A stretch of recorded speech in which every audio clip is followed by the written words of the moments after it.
right, good afternoon, everyone. I am Allie Bulicki with Highwire PR. Before we kick things off, on behalf of the Highwire Cyber Squad, I wanted to welcome everyone to our On the Record Future of Work panel, and thank you all for joining us. We have an amazing lineup of cybersecurity experts here today, and we're looking forward to a lively and interactive discussion. And with that, I will turn it over to our moderator, Sam Whitmore, founder of Sam Whitmore's Media Survey, to get things started. Sam, over to you. Allie, thank you, and good afternoon to everybody. Thanks for spending the time. It's going to be a valuable hour for us, and we'll have some fun too. As a reminder, we are recording this session. If you'd like to ask a question or make a comment to the panel, two ways to do it. Please use the raise your hand feature that Zoom gives you. To do so, click on the participant list at the bottom of your screen. You'll see the raise your hand button on the right side of your screen beneath the participant list. I'll ask you to unmute, so then you can ask your question directly to the panelists. Alternatively, you can ask questions with the meeting chat window. You can just type that in, and that question will be relayed to me, and in turn, I can relay it to the panel. Encourage all the journalists with us today to enable your cameras and make the most of it. Ask questions as much as you'd like so that we can have the most engaging conversation possible. So today, as promised, we are discussing how COVID-19 has changed pretty much everything when it comes to securing the workforce. Millions of newly remote workers have changed the attack surface. There's no doubt about it. So what does that mean exactly for security? How will the workforce evolve in light of the security implications? And also, like journalistically, like what aren't we talking about? You know, let's get past the new normal and get really specific here. So we are honored to have four terrific panelists. We have Maha Pula from the company Akamai. She's VP of Solutions Engineering. Jadee Hanson is CISO and CIO of Code 42. Levi is VP of Global Security Services at Cybereason, and Dan Conrad is Field Strategist at One Identity. So I'll be mentioning these names and affiliations ongoing, so that if you're taking notes, you'll be reminded about who is saying what and who they work for. So with that, let's get started with, I think, the broadest question that we have, and that is, how has COVID-19 changed your view of the future of work? Before COVID, it was this, couldn't be just that now, it has to be different. So Dan, let's start with you, and then we'll go around the horn. Sure, so thanks Sam, thanks for having me. You know, I went into this, the COVID mentality, you know, from a company at Quest and One Identity, with an idea that I thought everybody was reasonably ready to do this, because as a company, we operate that way anyway, you know, mostly remote. However, when I started engaging with my customers and when they were bringing me problems to solve, I was, you know, sadly mistaken, and I quickly changed my thinking. You know, we saw situations where, you know, of course, some people can work remotely, and maybe even simple concepts like VPN access, that was there, but maybe they only used it for system administration. And we saw other scenarios where they didn't even have laptops, didn't have VPN access, didn't have remote access for anybody. Everybody was expected every day to come in and do all of their work from, you know, either the cube or the manufacturing floor or wherever they were working. And they were giving their users instructions to, you know, we can't supply you with a corporate laptop, but you're welcome to come into the office and pick up your workstation and even your chair. We saw somebody take your roller chair home to an office and set that up, and then call back, and then our help desk will walk you through the setup. And I just can't imagine the overhead on the help desk, not only from, you know, it's a lot of work for a help desk, but they were doing the same thing as well. So they were all trying to work remotely, and some of those weren't even enabled to do that. It just created this snowball effect of enabling the business to continue that was almost unsurmountable. Well, that's an interesting tale. Jadee, let's go to you. Sure. So certainly we experienced some challenges, but I would say at Code 42, we consider ourselves very lucky with how we reacted to COVID. In one sense, you know, all of our employees are able to work remotely. So a little bit different than Dan, we can all work remotely and be pretty effective. We're also lucky in the sense that all of the applications that we use are pretty much cloud-based. And so, you know, very little needs to be leveraged on the corporate network. Our company has adopted a cloud-based strategy for a couple of years now, and that 100% helped us in this situation. As I think about future of work for us, you know, knowing that we're going to be in this situation, in this state for the foreseeable future, there's a couple things that I think about. First, as the CIO of the company, I want to make sure employees have kind of the right technology to do their jobs in this particular environment.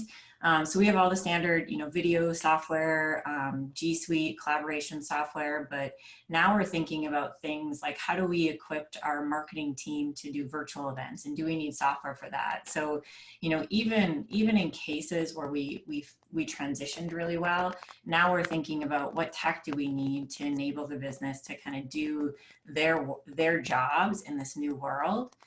Secondly, and I know we're going to talk a ton about this on the panel, is just the different security challenges to address this new landscape. So even though we were very, you know, remote workforce and whatnot, I still had a network that I could claim visibility to in my old world. I no longer have a network control. So for me, what we've been doing is we've been investing quite a bit in looking at the endpoint as kind of our only source of place for visibility to end user actions. So my team has invested heavily in EDR technology, as well as, you know, Umbrella for web filtering. And we're also heavily relying on kind of our own product, our own insider product for data protection.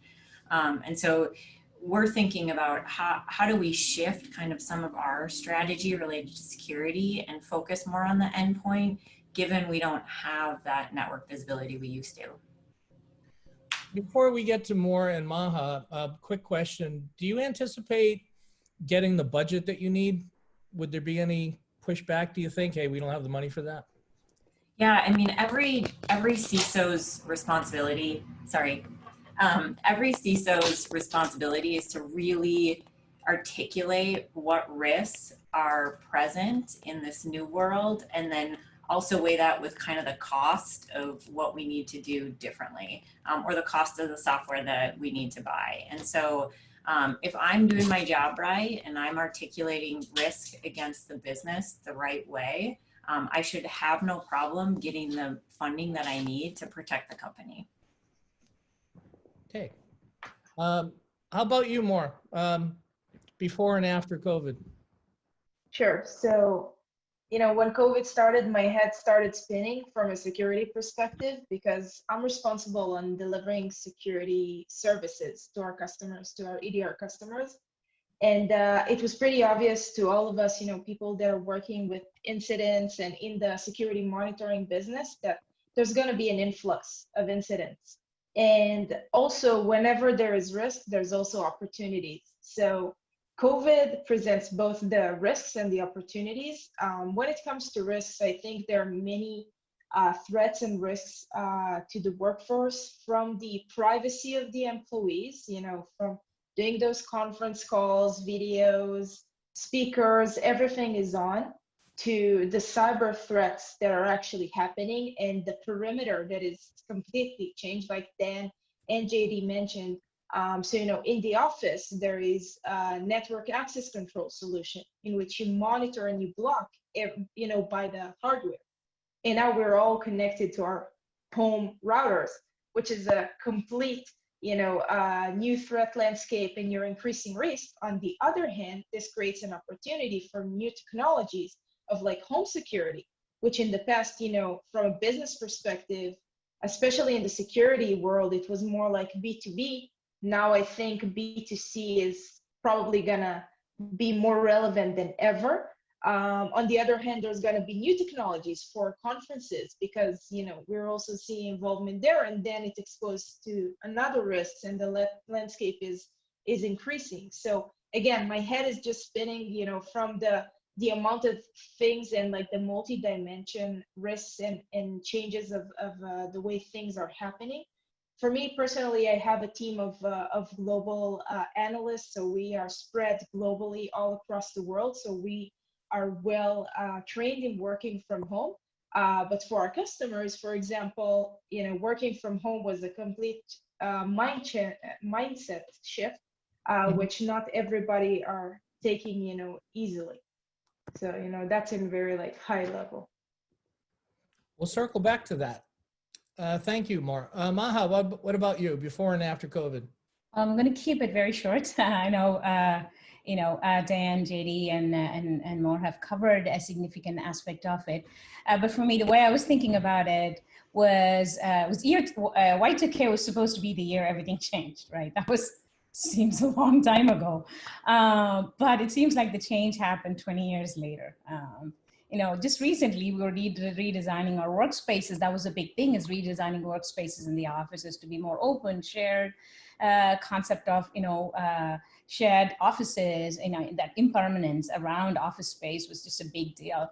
And then COVID came and then it changed that paradigm. And for me, I'm just looking at it from a more, at a more general level, which is this journey has shifted this concept of home and office. The lines are now very much blurred. There are a lot of memes, we were talking about it prior to the call kicking off around commuting from the bedroom to your living room and hitting a traffic jam. So all excuses of bad traffic are no longer valid, just changes all of that conversation. But more importantly, I thought that the way that COVID has really changed things has brought the world more closer. The inequities, especially that I have found of working in remote locations with fewer employees, who often felt like they were not part of a larger organization of the headquarters, that feeling is now removed. And it sort of created a level playing field for all employees within a corporation, and that allows a lot of empathy and understanding of how remote office locations work and operate, and how we can just change that and get stuff done, right? That's at the operational level of what's COVID meant to Akamai for ourselves, and how we are shifted quickly and dynamically around that. The security in this context now has also shifted focus from what we call the edge, right? The edge of the enterprise, which is where our employees are, and edge of the internet, which is where our customers are. So in that context, I'm sure that there will be a lot of questions and discussions around it that we'll talk about, but I believe that that's where we are seeing shift. Personally, though, I'm starting to see that many of my team are spread across the world, are all having to adjust to this new concept of selling virtually and maintaining customer relationships in a virtual manner. And the art of developing trust and confidence in the brand as a customer, as a vendor, has now even more challenged. Right? When you can't shake hands and have a cup of coffee with each other, how do you then still establish trust and confidence in you as a vendor? So that has been at a personal level where I have seen, and it's very exciting to see what this will bring for us in the future. Does anybody on the panel have a question or comment for anybody else on the panel regarding their first responses?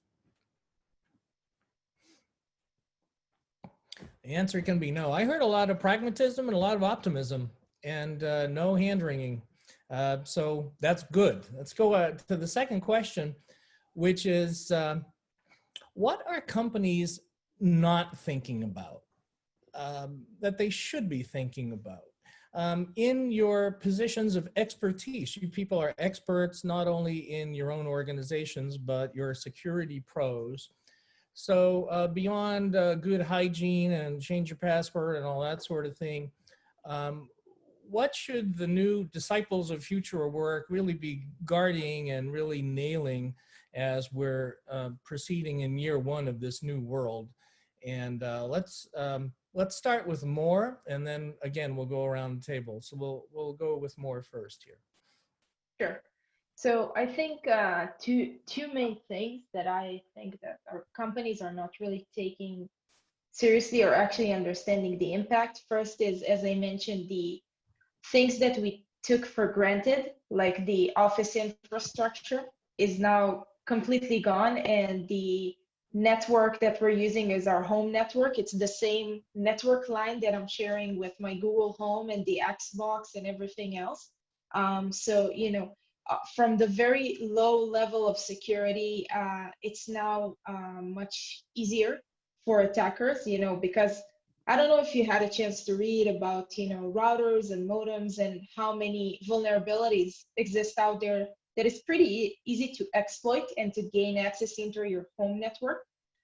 So that's one aspect. The other aspect is all of the traditional tools that worked for companies, for the past few years are getting no longer relevant, pretty fast. Like, and I don't want to kill like whole industries, but VPN and all those things are now must shift to like zero trust and SaaS and cloud and all those areas that are much more available and more secure and much more robust, rather than relying on what today could be, we talked about traffic jam, so this could be the network traffic jam for companies and basically cause loss of service internally because it's not built for that. So those are like the things that I think companies are not yet really digesting in the changes that they need to do, and very fast. There's no time to wait with that. All right, I'm gonna hold my question for you, but I'll get back to it. Jadee, what about you? The blind spots, Yeah, I would agree with more. It's kind of interesting to think about. So I have IT as well as security, and one of the things I keep challenging my IT team on is, do we need to also do something related to home network setup? So in pre-COVID, we wouldn't touch that. You have a million different routers, you have a different setups, you have different providers. Like, it's an administrative nightmare to try to figure out how to give people the right advice on securing their home network. In this world, does that responsibility line kind of shift, and do we need to take a bit more of that on? Is kind of the question that we're still trying to unravel. In terms of kind of what we see as a shift that we need to be thinking about in this new environment, one of the things that I feel like has really changed, and we're not really paying a ton of attention to it, is just the state of mind of our workforce. So we didn't just send everybody home to go work for a while. We sent them home to work in an environment where they're more isolated during a pandemic, which means added stress, added pressure. And so, my team is working really hard to enable our company, but at the same sense, we're really focused on like, how do we make sure to keep our company safe? So we're thinking through, all the personal stresses that employees are under, and in turn, what does that really mean for our company? And what will people do different? How will they act different? And there's all sorts of psychological studies that talk about how people react in times of stress, and when they're very anxious. And there's an analogy related to like almost like the person's brakes come off. So in a more direct sense, we're worried about every employee, and, not necessarily just careless mistakes, but could there be more deliberate mistakes in this environment? Or, are we worried about people external influencing people internal to our organization? As we look at kind of the latest Twitter breach, many of us are thinking through, gosh, that was, external pressure and external force influencing someone internal to do something wrong. And how would that play out in our organization, especially in this environment where people are left at home, and whether it's real or not, they feel like there's less oversight on what they're doing every day. So those are some of the things that we're working through, and we're trying to think through, and trying to protect our own company with the increased risk of kind of what an employee workforce looks like today. I see. Well, there's a ton going on there. Want to immediately go to a question though. Tony Bradley has a question. So Tony, why don't you unmute and address one of the panelists, or more than one if you wish, and go ahead with your question. Sure, thank you. So I'm actually going to address a little bit of what Moore said and what Jadee said. As we have, all these people working remotely now, and Moore, you referenced the weaker, router security, and like I don't necessarily think there are hackers patrolling my neighborhood trying to hack my Wi-Fi, but it is more of a concern now for a company. And then Jadee, from your perspective, talking about, well, having to shift from, okay, well, now how do I protect all of these, remote home networks? And my question is sort of, is that even practical? I mean, if I've got 100 employees or if I've got 10,000 employees, it's like, well, now I've got to try to protect 10,000 networks. Yeah. Doesn't it make sense then to actually shift the focus and say, you know what, I'm not protecting the network. I cannot protect all of these networks. Instead, I have to look at it like the end user is now my perimeter and shift to more data protection, behavioral analytics, and zero trust concepts. Yeah, I completely agree with what you're saying. And I kind of started by talking about like our shift being more on that endpoint. Like, how do I not care at all about the network? And I 100% focus on endpoint technology. So I totally agree with what you're saying. With everything we do, it's kind of like this defense in depth approach. And so every control that we can put in place at every layer is helpful. So when we think about like the home networks, you're absolutely right. There's no way that I can ask like my IT or security staff to secure everybody's home network. That's impossible.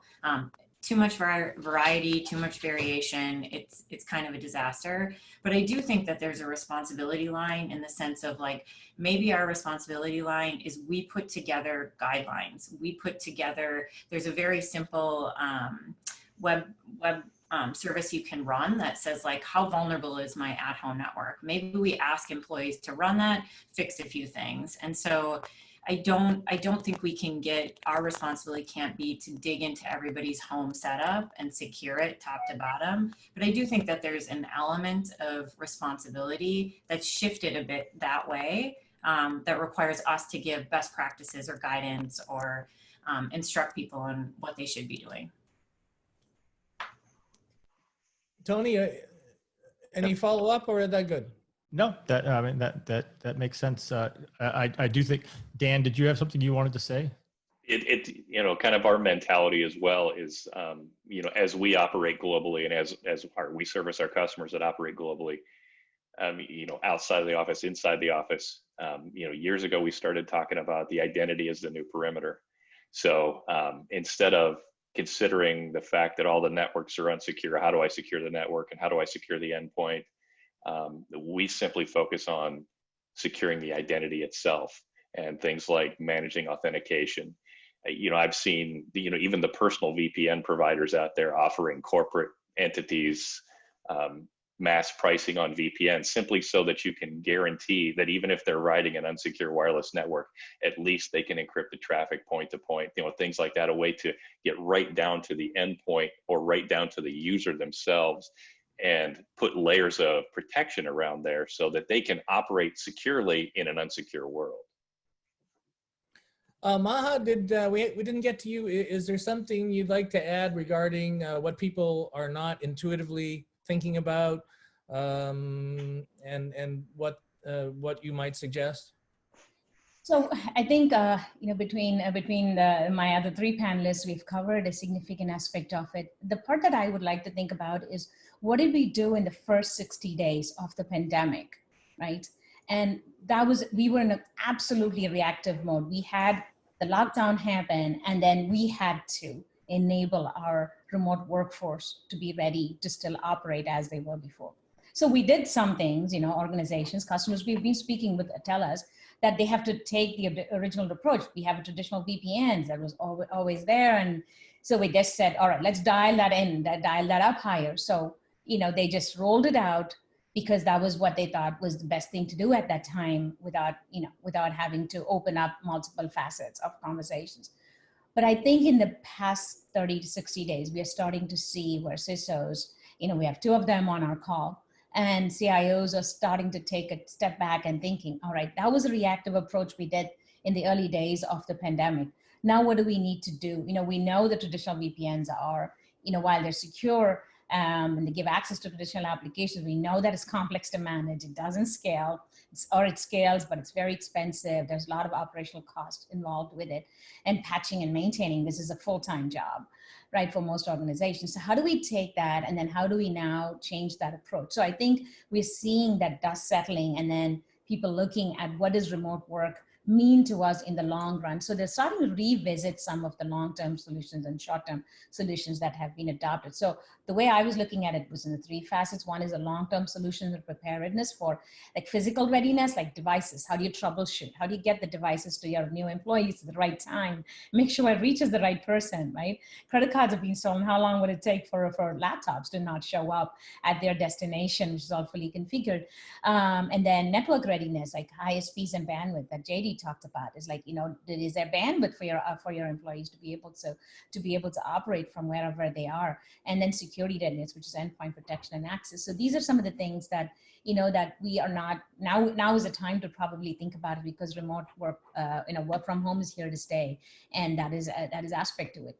And more importantly, to Tony's point around, can we actually secure every network out there, or do we secure the endpoint? And that we are seeing roughly about a 40% increase in consumption of internet services over enterprise connected devices, which means that more and more of your employees are using their work laptops, which they would not do as much when they are at work, to be accessing, in applications that are not within your DMZ, which means we're also seeing a 400% increase in traffic to malware associated website.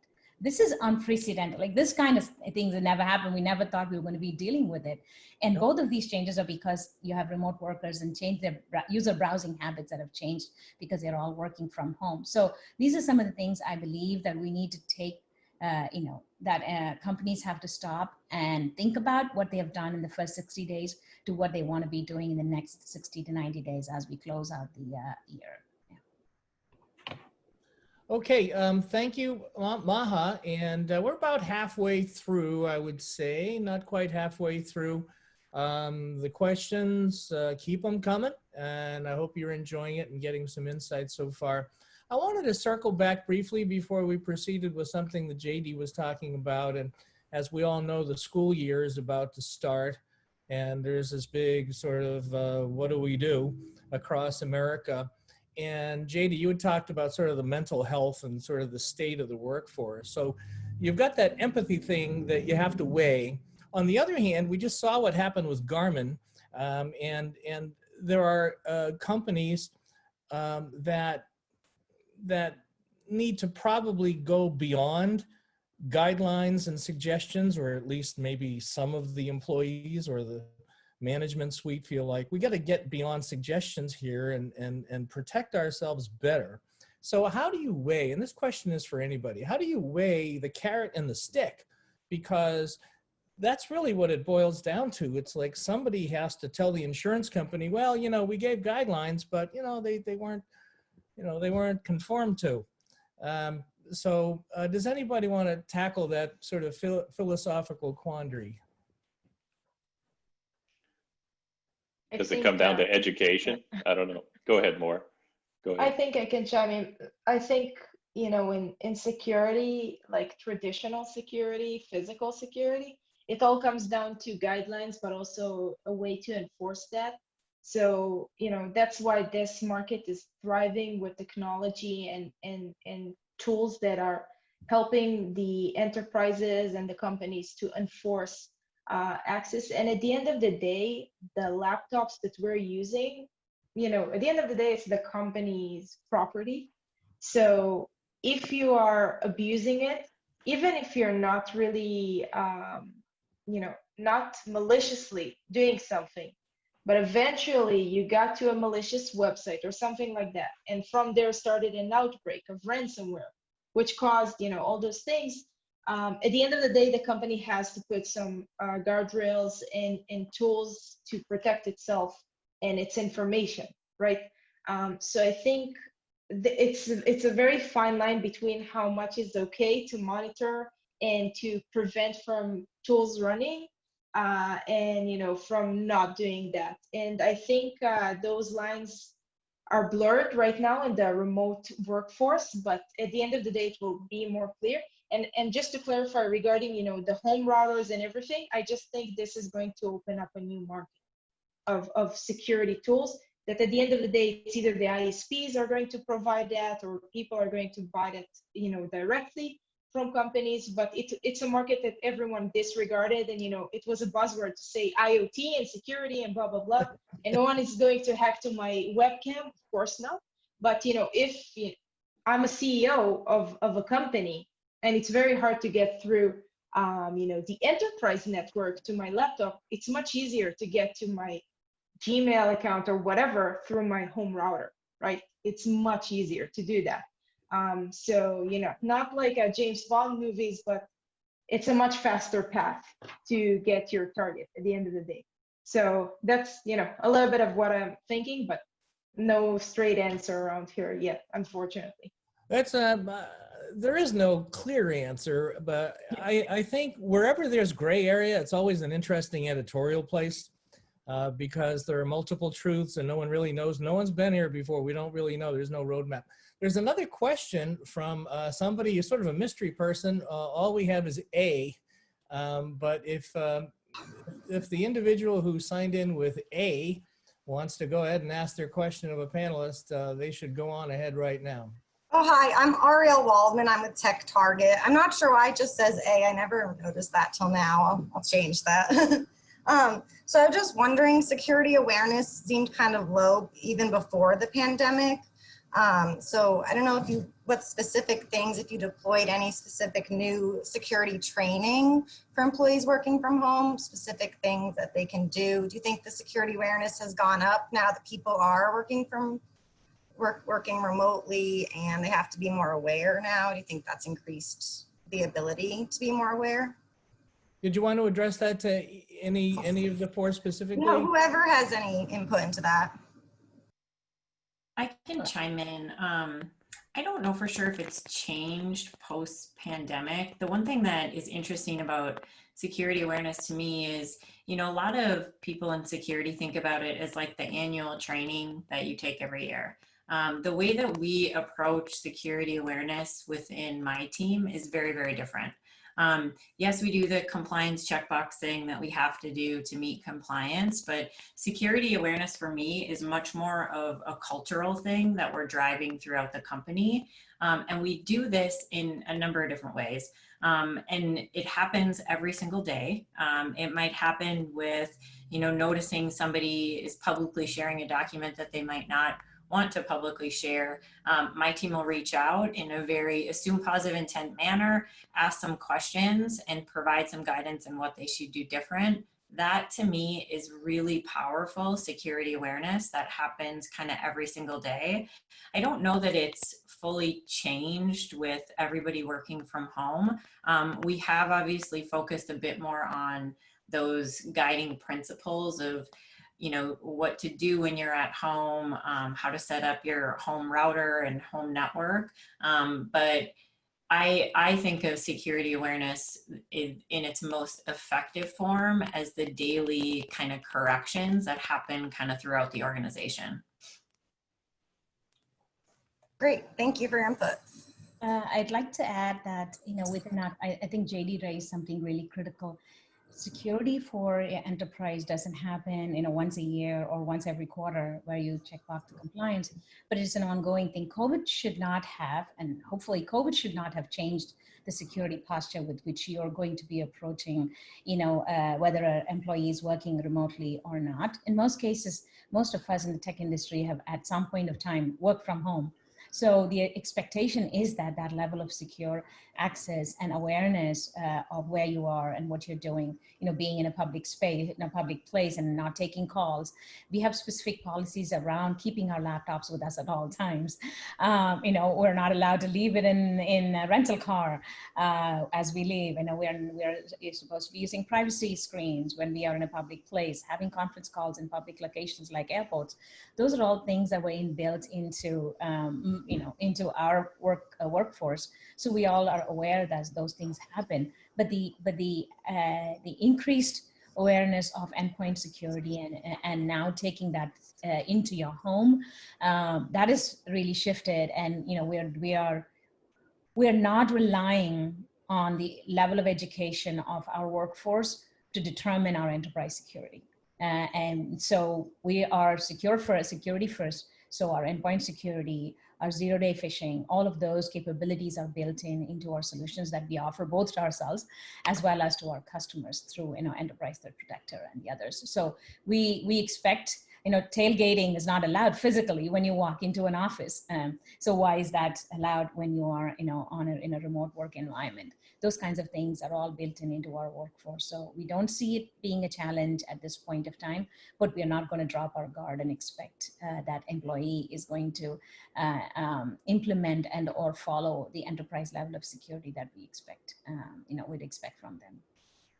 Okay, Maha, thank you for that. And keep those questions coming. Great. Both of them were super good. Now, I'm a literalist, and the name of this panel is The Future of Work, the Biggest Threats to a New 21st Century Work Life. So I like to start with Dan and sort of go through all four panelists and think bullets here. What are the biggest threats? And extra points if they're counterintuitive or not well recognized. But what are those threats? And the ones that really need to be conquered short term. So Dan, let's start with you.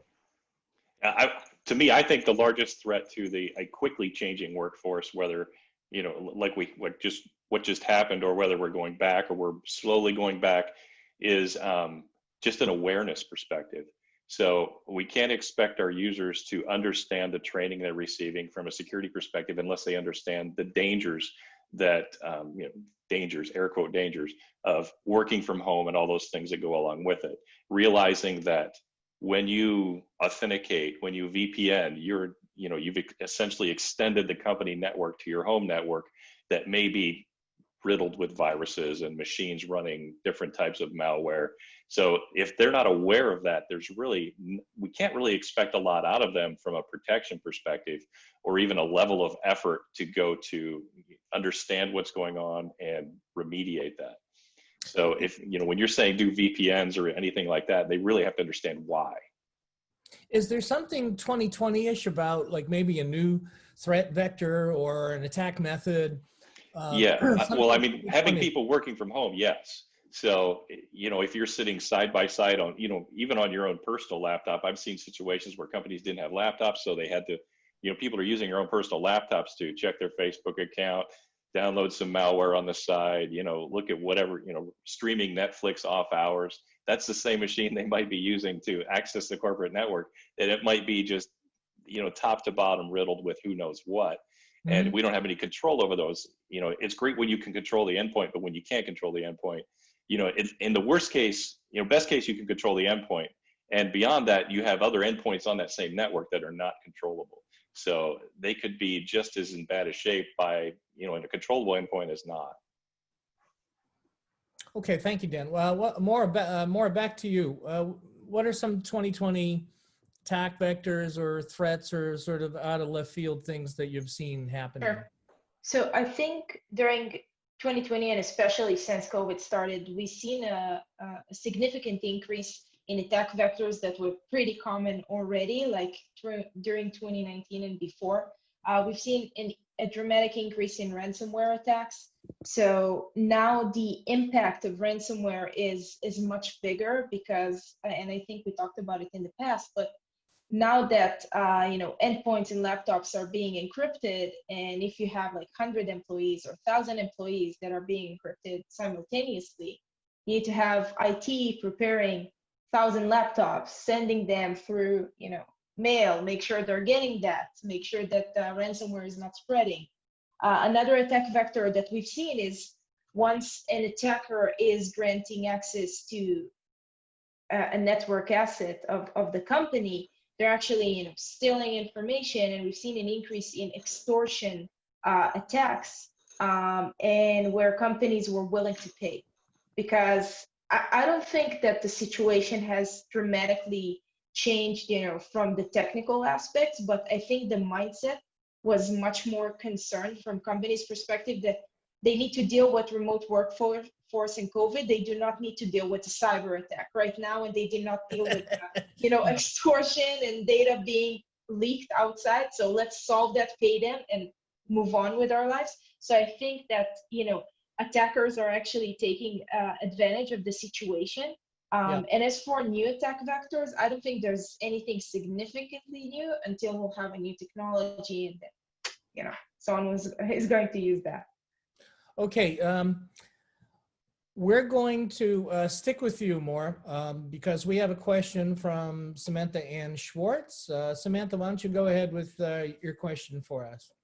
Hi, I'm with CIO Dive, and actually, Sam, your question teed me off nicely, so thank you.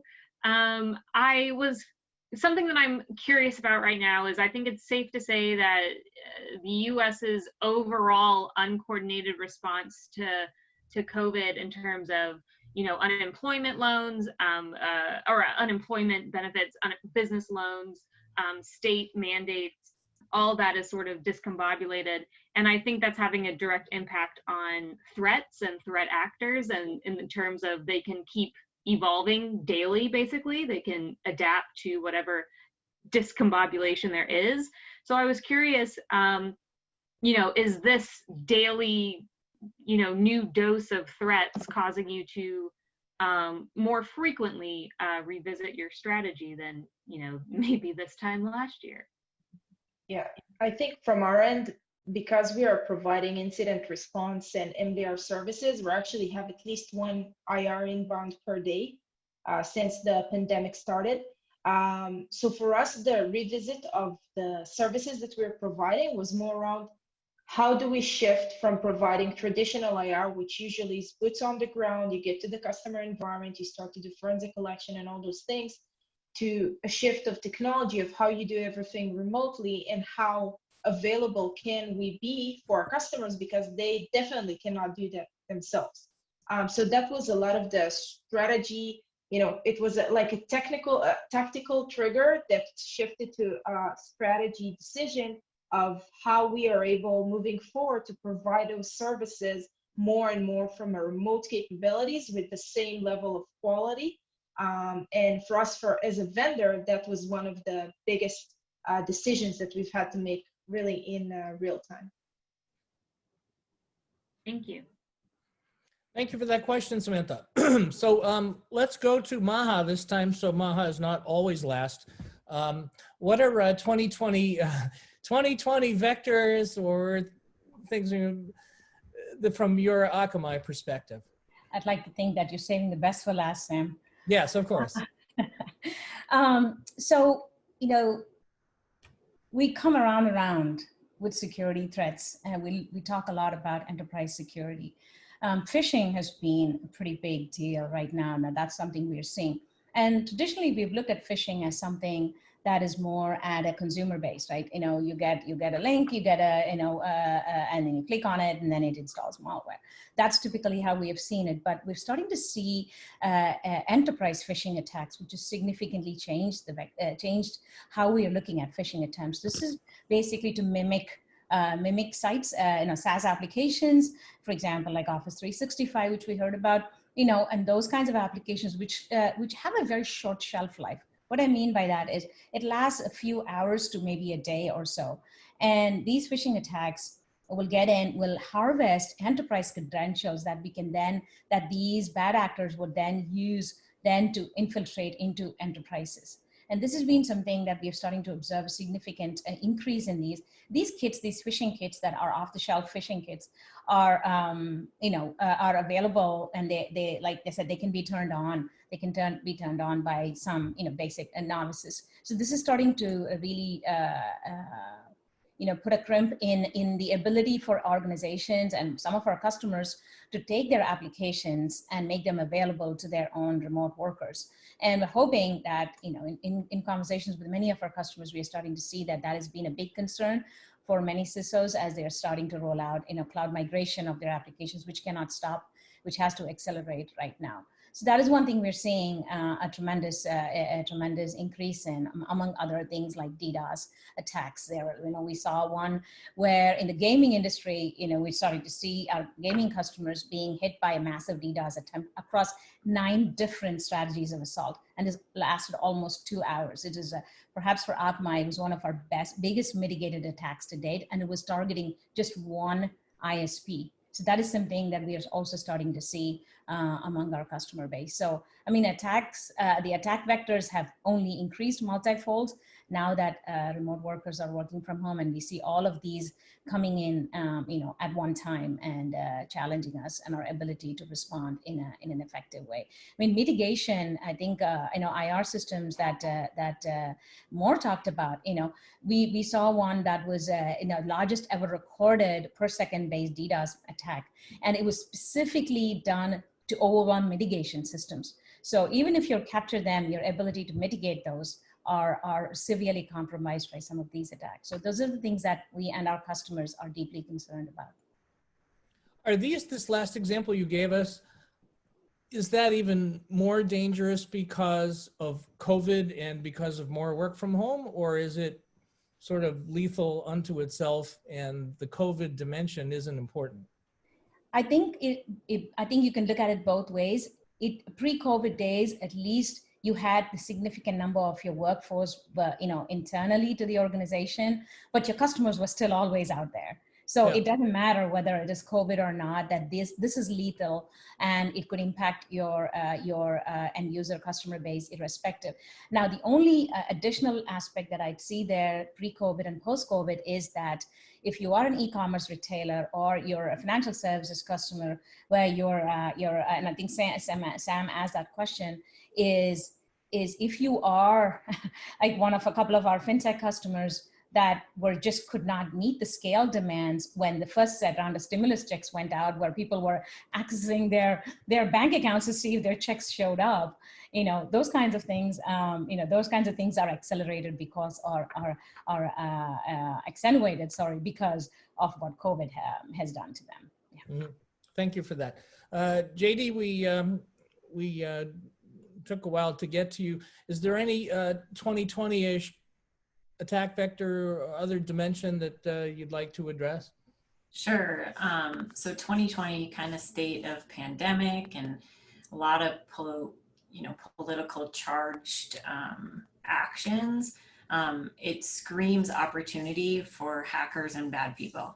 And so, I don't disagree with the increased phishing. We saw roughly like 3 times the amount of phishing coming in to our company post COVID, and really, terrible stuff focusing and preying off of people's emotions, offering, early test, early vaccines, or, the new research or whatever it is to just get people to click links.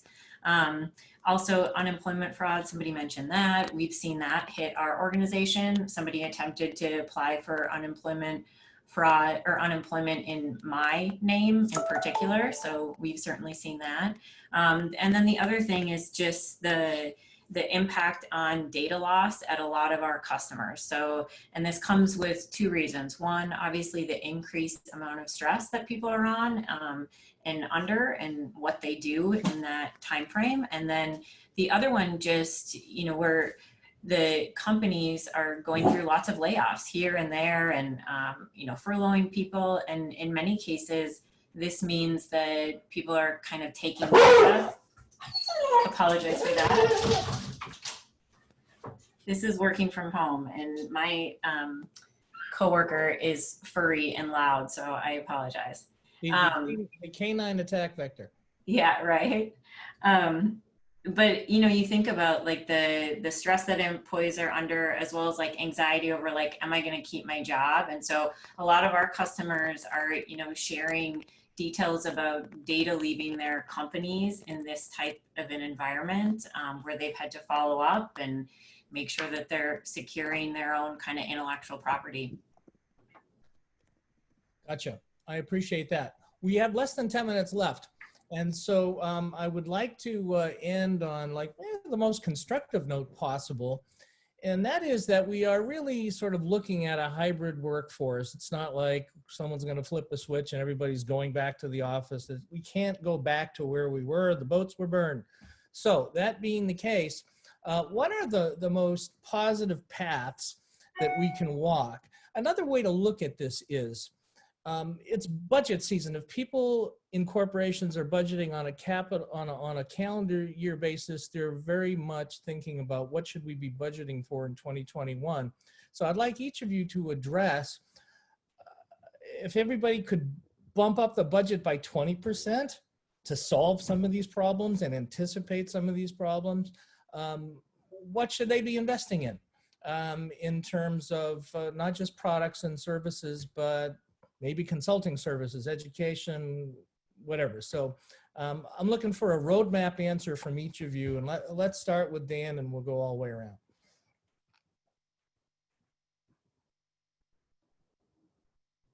As I said before, I think education is key, and whatever we need to do to enable our users in a smart way to work remotely or to work in this new hybrid model is going to be a big piece of whatever we would do.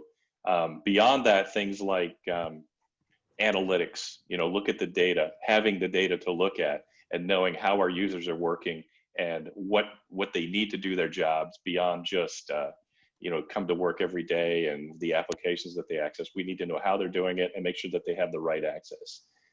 One thing that it concerns me about our quick, we'll call it a knee-jerk reaction to COVID-19, was to send everybody home and enable everybody to work from home. I'm concerned that enabling process was not done correctly or securely, or even in line with corporate security policies as they may be written. So if we can look at those corporate security policies and then look at how we did that business and ensure that, whether it was an automated process that sent everybody home and enabled them to do that, or if it was a manual process, whatever we can do to go back and analyze that and make sure that it's done in accordance with our, maybe beyond corporate security policies. And we probably need to address corporate security policies to meet some of those needs. Okay, education and analytics from Dan. Thank you. Maha, you're up. Was quick. For me, I thought that the innovation, there's going to be innovation across multiple vectors.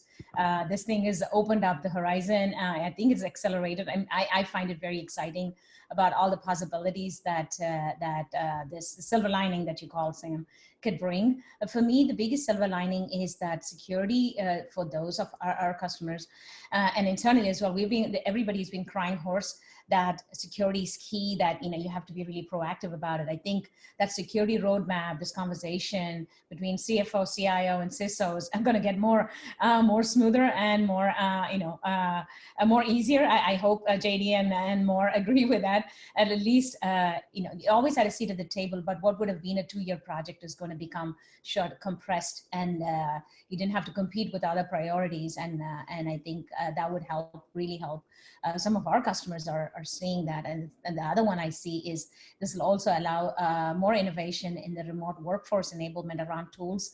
And I think more may have mentioned that when we were doing the prep call last week, was around virtual reality and other innovations there. So I expect that there's more to come there, and we'll watch that space as more and more of our remote workforce have to be enabled to work in a manner that enables and engenders trust and confirmation. So those are the two things that I believe, in addition to zero trust. Yeah. That's a good one, and thanks for reminding us about VR. Yeah, so more, you were just mentioned. All right, so your customers have just gotten a 20% budget bump. How should they invest it?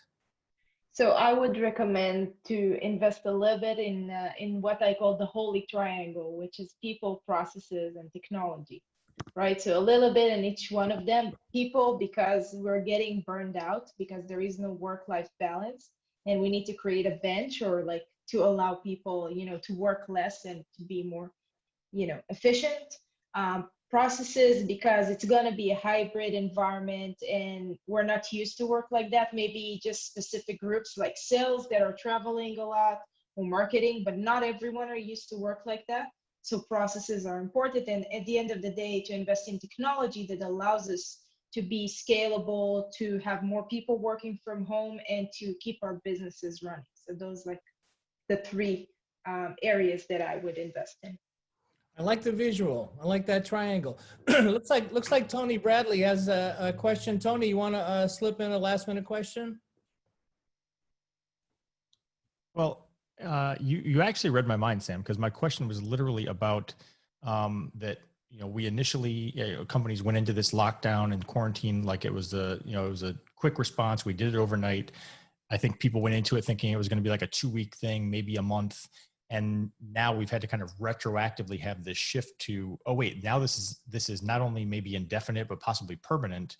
And how do we shift our focus as a result? And I was wondering from the panel, what you've done internally in terms of allocating or redirecting budget to be able to do, basically you guys have already kind of answered the question, which is, Dan, you mentioned earlier about, some company, telling people, well, go ahead and take your chair, take your, there are things that people need at home that they were not prepared with. And are you guys as employers allocating budget to say, okay, well, now that Tony is working from home indefinitely, maybe he needs a better monitor, or this person, has to be connected to virtual conferencing, 4 hours a day, but their bandwidth sucks. How do we fix that? Any takers on that one? Yeah, I'll give you one, Tony. Where we, in the first month after our employees were asked to work from home, Akamai quickly, the management sat together and said, we need to enable these, and people are on these, little laptops with small screens, and so the company went and offered the ability for all employees to expense a monitor and other devices up to a certain dollar amount, so that it makes things comfortable for them as they work from home. That was just the beginning. We have since then had a lot of conversations with ergonomic experts on ensuring that we don't have other, ailments associated with sitting for too long, stretching, those kinds of things that are, some things that we don't normally think about that really enable, that we need to learn about. I myself, get up and stretch and do all of those things as we do now as a result. So those are some of the things that my company has done, in addition to obviously looking, we're continually reviewing this we have done 4 surveys since we have gone into lockdown to continually get feedback from our employees on what other things we should be thinking about proactively to help make the work from home comfortable, safe, and secure. Tony, thanks for that question, and Maha, thanks for the answer. Jadee, you get the last word here. We're out of time. Your customers just got a big 20% budget boost. How should they spend it? Yeah, I really loved Moore's answer, because I think sometimes we lean to one pillar or the other, and we don't necessarily allocate the right in each. And so people-wise, I can tell you every security team across the United States is burnt out and needs more help. So absolutely people. Process-wise, for us, we're heavily invested in automation. My team is using a SOAR technology, and we're trying to automate almost every process we can to alleviate some of that burden we have on people. And so certainly I think process automation is a huge area to invest in. And then from a technology standpoint, I think I've said it a number of different times, but in this current environment, the right security technology focused on the endpoint is critical. And so really thinking about what's the endpoint technology that you need that's going to protect you from the external threat, but also protect you from internal threat as well, knowing we have end users that make mistakes or maliciously share documents, or maybe influenced by external parties. So focusing on that type of endpoint technology. Jadee, thank you. Any last reporter questions? Going once, going twice. Well, then I thank all reporters for your participation and being with us today. Also, huge thanks to Dan Conrad of One Identity, Maura Levi from Cybereason, Jadee Hanson from Code 42, and Maha Pula from Akamai. Last and certainly not least, always. So, Allie, any final words from you? No, I think we can wrap. Thanks again, everybody, for joining. Really appreciate the participation, and it was a great chat. Thanks everybody. Stay safe. Thank you, Sam. Bye. Thanks, everyone. Thank you.